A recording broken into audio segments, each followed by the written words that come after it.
Questions are rightly being asked about the planned ministry areas and how they're going to work.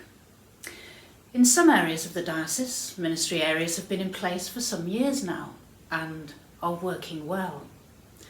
One such ministry area is the Rectorial Benefice of Magor, whose churches have been functioning as a single legal entity for 10 years.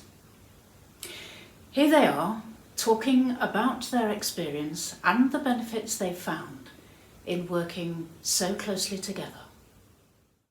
A very warm welcome to the Gwent levels and here to the Magor ministry area. We're very grateful to the diocese for giving us this opportunity to share something about our life together and about how we've formed our ministry area over the last 10 years.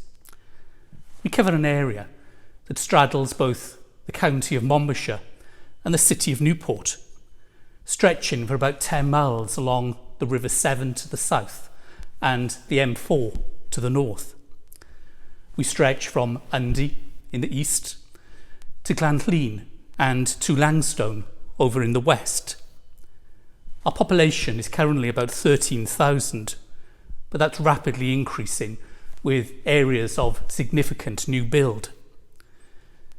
Our area comprises of both small rural communities, several larger areas of population, and more on their way. Our ministry area covers the 10 churches of this part of the Gwent levels, and we're very fortunate to have a really good team of people who support the life of both the local church and the ministry area as a whole. And we're going to hear from some of them today as they tell you more about us. So here in the Magor ministry area, we have focal ministers for the different churches who are both stipendiary and non-stipendiary clergy.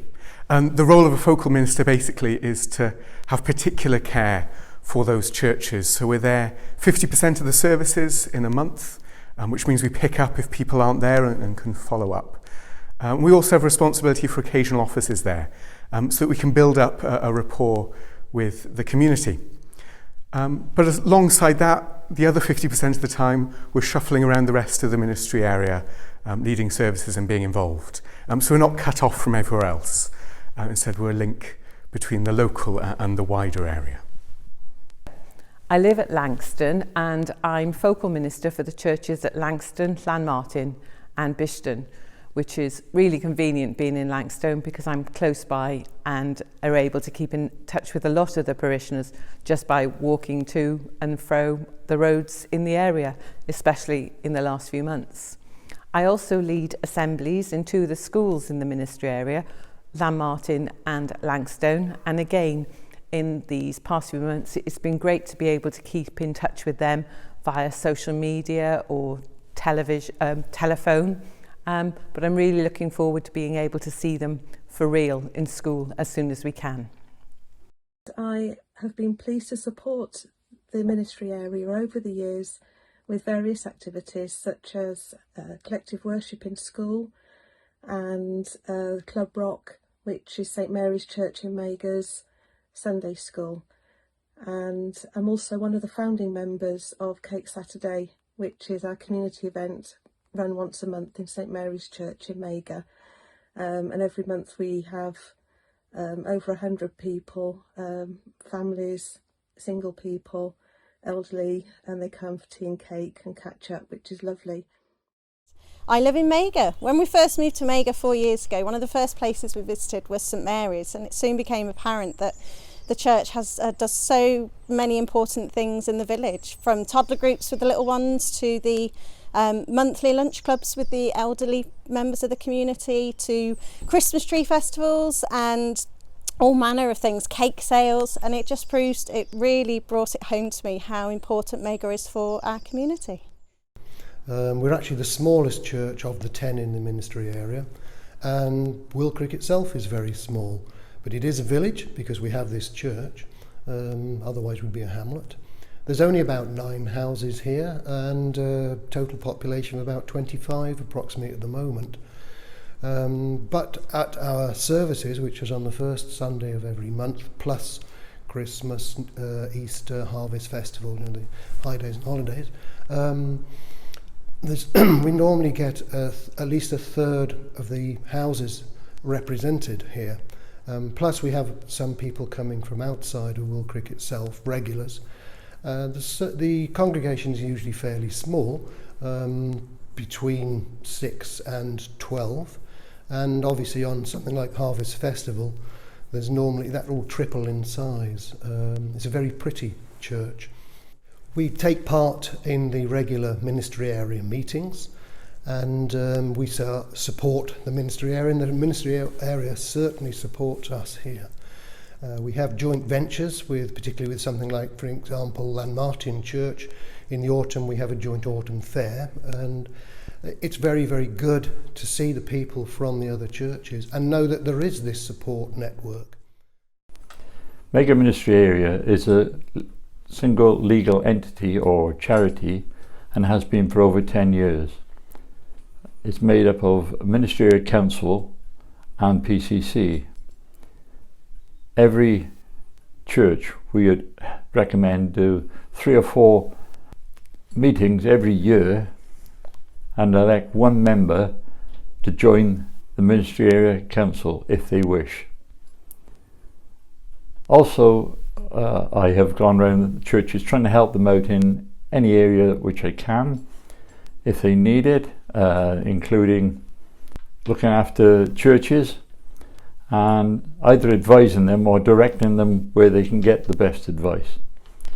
I've also arranged for the asbestos checks to be done on all churches, which is good for your report every year, and liaise with a company which has given us a discount to check all the fire extinguishers in every church and test them. One of my other sidelines I do is coordinate a messy church in Magor which is well attended and helped by many willing volunteers from other churches. As a ministry area, we're registered as a single charity with the charity commissioners, and part of my role is to actually prepare the annual accounts. We decided at the time of becoming a rectorial benefice that although we have one legal entity, it was important for us to allow individual churches to take responsibility, not only for generating income, but also deciding what they need to spend that money on. So although our ministry area council takes overall responsibility for finances, they delegate much of that to local congregational meetings. Approval for significant amounts of expenditure is approved by our ministry area council as trustees, but this is always done in liaison with the church concerned. This also means that we can provide churches with support in finding grant funding and faculty applications. I try to keep in contact with our local treasurers as much as possible and report on our overall financial position to the quarterly meetings of the Ministry Area Council. Right, here in the Magor Ministry Area we set up a subgroup to deal with the buildings. Part of the idea of this was to sort of centralise and help out each of the individual churches with record keeping, because in some cases it had been reported that the certificate was somewhere at home in an office drawer.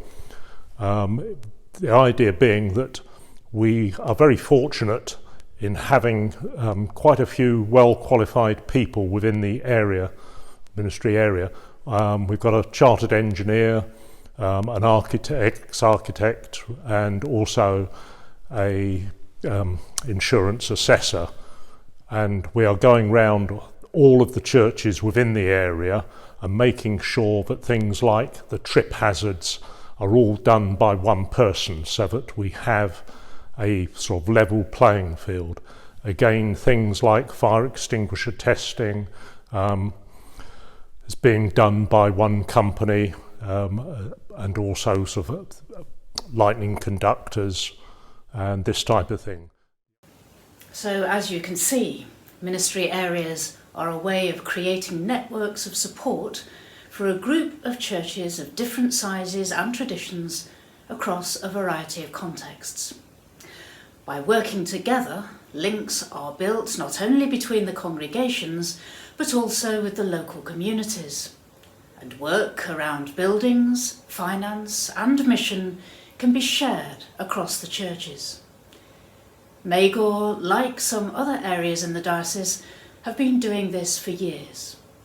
And the ministry area plans we're putting in place now are about inviting others to join them as we journey together into the future that God has in store for us.